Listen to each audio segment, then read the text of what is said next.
अस्सलाम वालेकुम। अगर आप पाकिस्तानी हैं और आप अमेरिका जाने का प्लान कर रहे थे या उस प्रोसेस में थे, चाहे स्टूडेंट वीज़ा पे या विज़िट वीज़ा पे या इमिग्रेशन पे या फैमिली रीयूनिफिकेशन के लिए, तो ये वीडियो बहुत इंपॉर्टेंट है क्योंकि इस वीडियो में मैं बात करने वाला हूँ जो लेटेस्ट अपडेट हुई है, जिसकी वजह से सोशल मीडिया पे और व्हाट्सएप पे बहुत ज़्यादा डिस्कशन हो रही है अराउंड यूएस वीज़ा बैन। तो कहा ये जा रहा है कि यूएस ने पाकिस्तान के सारे वीज़ाज़ बंद कर दिए हैं और कंप्लीट बैन लगा दिया। कहीं कहा जा रहा है कि वीज़ा पाकिस्तान का जो पासपोर्ट है वो ब्लैकलिस्ट हो गया और कहीं ये कहा जा रहा है कि सारे वीज़ाज़ बैन कर दिए गए हैं और अब पाकिस्तानियों के कोई वीज़ा भी अप्लाई या अप्रूव नहीं हो रहा है। इस वीडियो में मैं र्यूमर से हटके ज़रा फैक्ट्स की तरफ जाऊँगा और फैक्ट्स आपके साथ शेयर करने की कोशिश करूँगा कि असल में हुआ क्या है और जो बैन है वो किस चीज़ पर लगा है और किस चीज़ पर नहीं लगा है, और अगर आप जाना चाहते हैं यूएस तो आपको इस वक्त क्या करना चाहिए। तो सबसे पहले एक बात बिल्कुल क्लियर कर लेते हैं, वो ये कि पाकिस्तान के ऊपर कोई ब्लैंकेट ट्रैवल बैन नहीं लगा है। आप अगर आपके पास वीज़ा है या आपके पास पासपोर्ट है तो आप अभी भी यूएस जा सकते हैं। ये कंप्लीट वीज़ा बैन नहीं है। यूएस गवर्नमेंट ने इमिग्रेंट वीज़ास की प्रोसेसिंग को टेम्परेरीली पॉज कर दिया है। वो आपकी जो एप्लीकेशन है उनको प्रोसेस नहीं कर रहे हैं फिलहाल, और ये सिर्फ पाकिस्तानियों के लिए नहीं हुआ है, ये 70+ कंट्रीज हैं, उसमें बहुत सारी कंट्रीज हैं और पाकिस्तान भी एक कंट्री है। तो सबसे पहले तो ये समझ लेते हैं कि इमिग्रेंट वीज़ा होता क्या है जिसके ऊपर बैन है। इमिग्रेंट वीज़ा जो है वो या तो ग्रीन कार्ड की एप्लीकेशन होती है या परमानेंट रेजिडेंस की होती है या फैमिली स्पॉन्सरशिप वीज़ाज जो होते हैं वो भी इमिग्रेंट वीज़ाज में आते हैं, जैसे कि स्पाउस वीज़ाज या सिबलिंग वीज़ाज।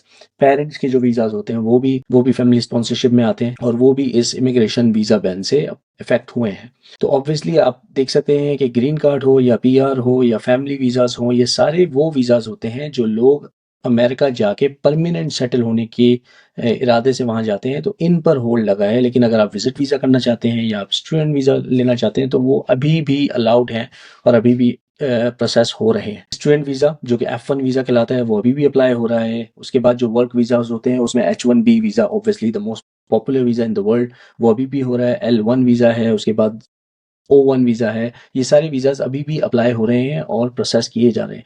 उसके बाद टूरिस्ट वीज़ा जो है, जो B1 या B2 वीज़ाज़ होते हैं वो अभी भी अप्लाई हो रहे हैं, और जो है इसी तरह बिज़नेस वीज़ाज़ जो हैं वो अभी भी अप्लाई और प्रोसेस हो रहे हैं पाकिस्तानियों के।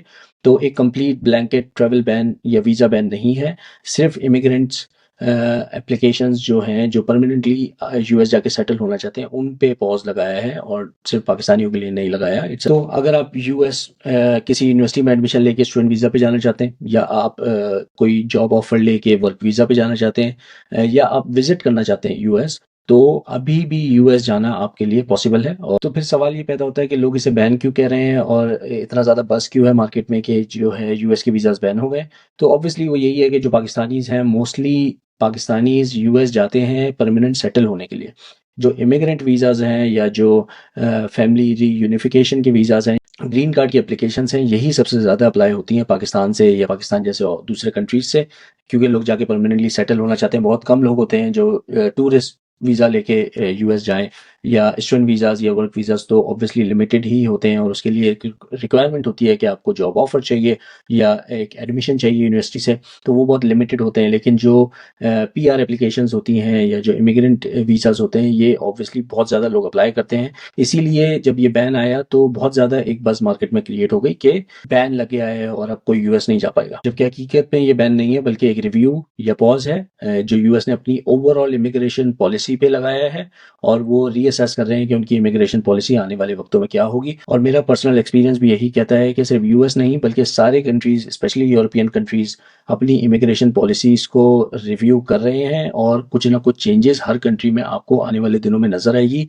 क्योंकि जो एंटी इमिग्रेंट सेंटिमेंट है या जो इमिग्रेशन का फ्लो है इन दीज कंट्रीज़, वो काफ़ी ज़्यादा बढ़ा हुआ है। और अब एक इंटरनल प्रेशर है इन सारे कंट्रीज़ पे with in their own country कि जो इमिग्रेंट्स उनके कंट्रीज़ में आते हैं उनको लिमिट किया जाए और उनको only highly qualified, highly skilled immigrants को आने दिया जाए अगर उनकी ज़रूरत है तो। अदरवाइज इसको लिमिट जितना कर सकें पॉसिबल उतना करना चाहिए। तो इसकी वजह से जो गवर्नमेंट्स हैं अक्रॉस द ग्लोब वो अब अपनी इमिग्रेशन पॉलिसीज़ को रिव्यू कर रही हैं, और यूएस का जो ये जो पॉज आया है या ये जिसको हम बैन कह रहे हैं, ये भी उसी की एक एग्जाम्पल है। तो अगर हम ये अंडरस्टैंड करने की कोशिश करें कि अमेरिका ने ये बैन क्यों लगाया है, तो उसके तीन ऑफिशियल सोर्सेज ने जो डिस्क्लोज किया है वो उसके 3 रीजंस उन्होंने बताए हैं। एक तो ये कि सिक्योरिटी और बैकग्राउंड चेक्स। अमेरिका ऑब्वियसली चाहता है कि जितने भी इमिग्रेंट्स उनके कंट्री में आ रहे हैं उनको प्रॉपर्ली उनका बैकग्राउंड चेक किया जाए, और अब वो जो बैकग्राउंड चेक कर रहे हैं वो ज़्यादा थॉरो है, ज़्यादा स्ट्रिक्ट है, और जो वेरिफिकेशन है वो ज़्यादा स्ट्रॉन्ग है।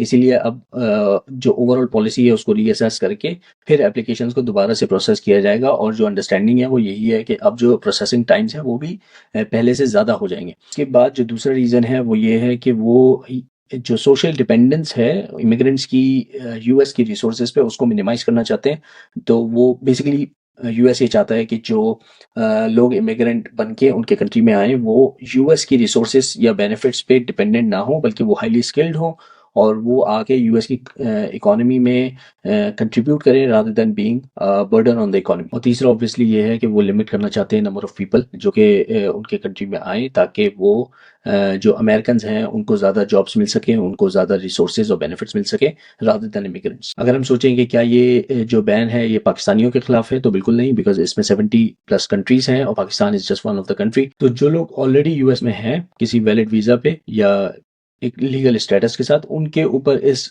बैन से या पॉज से कोई फर्क नहीं पड़ता है। They can continue living in US as they were. फिर अगर हम बात करें कि नेक्स्ट स्टेप्स क्या हैं या पाकिस्तानी जो गवर्नमेंट है वो क्या कर रही है, तो वो पाकिस्तान ने यूएस से एक रिक्वेस्ट की है कि वो जो है वो ऑफिशियल कंफर्मेशन दे क्या रीजंस हैं जिनकी वजह से ये पॉज किया गया है। पॉज तो ओवरऑल है 70+ कंट्रीज है, लेकिन पाकिस्तान को क्यों उस लिस्ट में इंक्लूड किया गया है इसकी क्लैरिफिकेशन मांगी गई है, क्योंकि पाकिस्तानी जो गवर्नमेंट ऑफिशियल्स हैं वो या डिप्लोमेट्स हैं वो कीन हैं इस बात पे कि वो जो भी इश्यूज या कंसर्न्स यूएस अथॉरिटीज को हैं उनको रिजॉल्व करके इस बैन को हटवाएंगे, पाकिस्तान का नाम उस लिस्ट से निकलवाएंगे ताकि इमिग्रेंट एप्लीकेशन भी रिज्यूम हो सके लाइक स्टूडेंट वीजाज या वर्क वीजाज। तो अभी जो पाकिस्तान और यूएस ऑफिशियल्स के दरमियान जो डिस्कशन चल रही है, जो अभी तक डिस्क्लोज हुई है, वो यही हुई है कि डॉक्यूमेंटेशन कॉपरेशन पे बात हो रही है, डॉक्यूमेंटेशन स्टैंडर्ड्स या इमिग्रेंट स्टैंडर्ड्स पे बात हो रही है कि कौन लोग आने चाहिए कौन नहीं आने चाहिए, और जो policy overall immigrant policy change है यूएस का उसके बारे में ब्रीफ किया जा रहा है पाकिस्तान को, ताकि ये अंडरस्टैंड किया जा सके कि ओवरऑल पॉलिसी चेंज है रादर देन पाकिस्तान को, सिर्फ पाकिस्तान को नहीं इफेक्ट किया गया बल्कि ओवरऑल पॉलिसी चेंज की वजह से ही ये स्टेप लिया गया। तो ये ऑब्वियसली एक discussion Pakistani diplomats and US diplomats के दरमियान अभी चल रही है, जिसका कुछ दिनों आने वाले कुछ दिनों में हमें कोई ना कोई आउटपुट मिलेगा।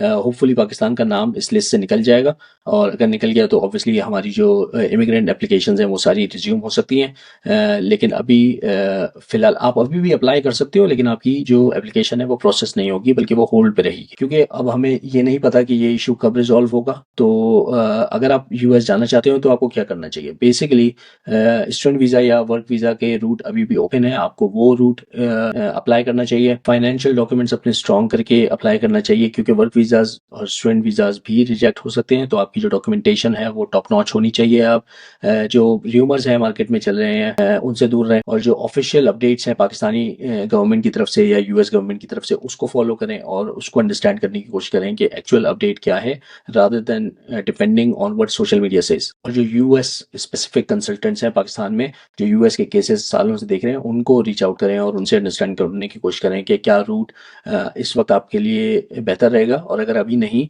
तो फ्यूचर के लिए उनके साथ कंसल्ट करके आप अपनी तैयारी रखें, ताकि जब भी बैन खत्म हो तो आप वीज़ा अप्लाई कर सकें। सबसे बड़ी गलती यही होगी कि आप अपने कोई भी इमिग्रेशन या वीज़ा डिसीजंस किसी व्हाट्सएप पे आए हुए र्यूमर के बेसिस पे लें। इससे बेहतर है कि आप किसी प्रोफेशनल के साथ कंसल्ट करके अपने डिसीजंस लें। तो समरी ये है कि पाकिस्तान पर कोई कंप्लीट वीज़ा बैन नहीं है यूएस का। इमिग्रेंट वीज़ाज जो हैं, जो कि ग्रीन कार्ड या इमिग्रेंट एप्लीकेशन होती हैं परमानेंट रेजिडेंस की या फिर फैमिली रीयूनिफिकेशन की, वो अभी टेम्परेली होल्ड पर हैं। स्टूडेंट वीज़ाज और वर्क वीज़ाज अभी भी अप्लाई हो रहे हैं। अगर आप प्लानिंग, डॉक्यूमेंटेशन और स्ट्रॉन्ग लीगल रूट से कोशिश करेंगे तो यूएस का ऑप्शन अभी भी ओपन है। If you have any questions you can ask in the comments और message me on Instagram. Thank you very much. अस्सलाम वालेकुम।